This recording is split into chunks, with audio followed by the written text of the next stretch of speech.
So there's a version of hands-on that looks like leadership, and there's a version that actually a warning sign. Most owners can't tell the difference from the inside because the version that's a warning sign feels exactly like a responsibility. It feels like care. It feels like standards. The test isn't how the business runs when you're in. The test is what happens that you are not. I spent years inside a government agency handling public complaints, the kind where someone writes in unhappy about how a case was handled. Every single action on a case, writing back to the complainant, writing to the other party, closing it, referring elsewhere, needed a written submission up the chain, seeking approval from the person at the top. There was no written guide for how a type of case should be handled. The reasoning given was that every case was unique. Here's what that looked like in practice. This person would send out his leave schedule ahead of time to everyone, so the whole team could plan around it. And we did. Every time the reminder would go out, get your submissions in before this date because he's going on leave. People would scramble to finish paperwork just to get one signature before a deadline that had nothing to do with the actual case. I remember one particular case clearly.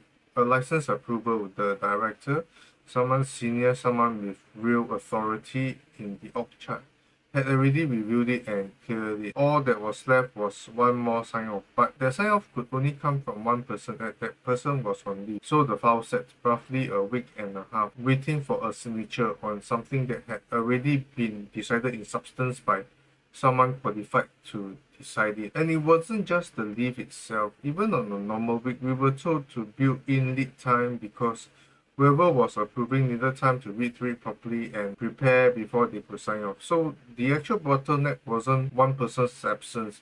It was a system where every decision, big or small, routed through a single point. And that point needed advance notice just to function normally. That's not a story about one difficult manager, and I want to be clear about that. It's what happens when an organization's judgment lives in a person instead of a process. The person isn't the problem. The absence of any path to a decision is the problem. Now, compare it to a different process I saw running elsewhere in government, debt recovery. Same basic shape on paper, cases come in, someone reviews it, someone approves. Completely different structure underneath. There was a written SOP, every row in that chain. The case officer doing the first review, the approver signing off, knew exactly what they were supposed to check before it moved forward. The criteria weren't locked in one person's head. They were written down in a guide anyone that in that role could pick up and follow. What that meant in practice, a new joiner, someone who had never touched a debt recovery case before, could be genuinely up to speed within about a week. Not perfect, there were still edge cases they wouldn't be sure of. Things like how exactly to word a communication to an external agency, situations the guide didn't cover in detail. That's normal and it should exist. Not everyone can or should be scripted. But within a week, they understood how the process worked, what they were responsible for, and what done correctly looked like. Nobody had to sit with them and personally transmit that knowledge. It was already written down, waiting for them. That's the actual difference between these two systems. It wasn't that one team had smarter people or that recovery cases were somehow simpler than complaint cases. It's that one team had turned judgment into criteria, written down, made it teachable, and the other hadn't. In one, the standard for a decision lived in a document. In the other, it lived in a person's calendar. This is the actual fix for a founder as bottleneck problem. And it's more specific than delegate more or hire an assistant. Go through every process you personally still touch and split it honestly from two categories. First, the mechanical steps, things that follow a consistent rule that you don't change case to case, that anyone properly trained could execute the same way you would.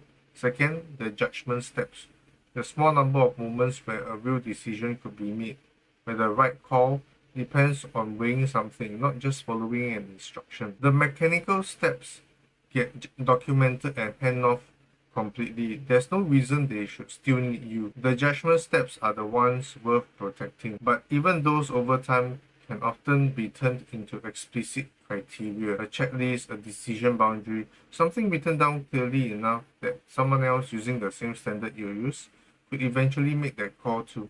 Most owners when they actually sit down and map this out honestly, find the judgment slice is small, maybe 10 or 20% of what they touch in a given week. The other 80 or 90% was never really about their unique judgment. It just never got separated out and written down. So by default, everything routed through them. The same way every case in that first example routed through one calendar. Here's what goes one step further, and is the part most advice on this topic skips entirely. Once you've actually separated the process into mechanical steps and judgment steps, and you've written down the mechanical steps properly, you're not just documented, you are at the starting line for automating it. A written mechanical step, something like check these 3 fields and if they match this condition, send this specific document, isn't just something a new hire can follow, it's something software can execute. This is the mistake most systemization advice makes. It stops at record a video of yourself doing the task and calls that done. But a video still needs a human to watch it, remember it, and manually rekey the same information every single day. It goes stale. It depends on someone's attention. A properly documented mechanical step can go one step further, from a written instruction into an actual automated workflow where the software itself enforces the rule every time without needing anyone to remember it or watching a recording first. You don't automate your way out of chaos. You document your way to clarity first, and automation is just the next layer on top of something that's already been made explicit. Skip the documentation step and you're just automating process nobody's actually agreed on the rules for yet, which actually means automating the mistakes and making them faster. So here's a way to actually test where you stand, using your own business instead of someone else's example. Pick one process you personally touch every week, something you're involved in, approving, reviewing, or signing off. Ask yourself honestly, if I couldn't be reached for 2 weeks, would this process stop completely, slow down significantly, or run exactly the same without me? If your honest is stop or slow down significantly, don't stop there. Ask the follow-up question. Is that because this genuinely requires a judgment call only you're equipped to make? Or is it because nobody ever wrote down what a correct decision looks like, so by default everyone defaults to asking you? If it's the second one, and for most owners, once they're honest with themselves, it usually is. That's not a people problem, and it's not a trust problem either. It's a documentation gap. It's fixable in the order I just walked through. Mechanical steps first, judgment made explicit second, automation as the layer after that. Not by hiring your way out of it, and not by simply deciding to let go and hoping your team figures out what you want. If you are not sure which of the processes fall into which bucket, mechanical or judgment, that's usually the first thing worth figuring out before anything else. I run a short diagnostic built exactly for this. It's called the Resignation Risk Score, and it's on my site. There's a link below if you want to see where your business actually stands right now.